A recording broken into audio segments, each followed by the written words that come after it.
Hello, Brian Jorgensen with Butts Machine Tools. Today I'm going to go over a Day Laurice press brake.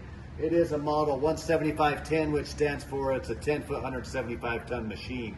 One thing that's unique about this brake, it's a 10-foot machine, but it actually has 10 foot in between the frames. So you have clear, no interference, no frame interference is what that means. So that's really cool. Now also it's a single cylinder design, so you have the full tonnage no matter where you're working on the beam of this press brake. I'm going to go right here is your upper and lower limit.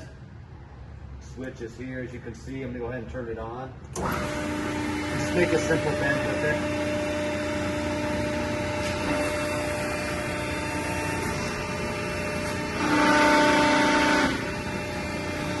It's a very simple machine to use. This one isn't equipped with the back gauge. We'll walk out back and show you.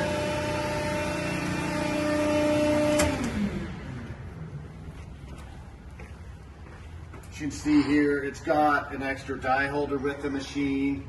All your hydraulics are up above. So, very, old machine, but very well made. Lasts for years, very robust, very strong machine. We'd like to quote this machine to you. If you have any questions, call Butts Machine Tools anytime. Thanks.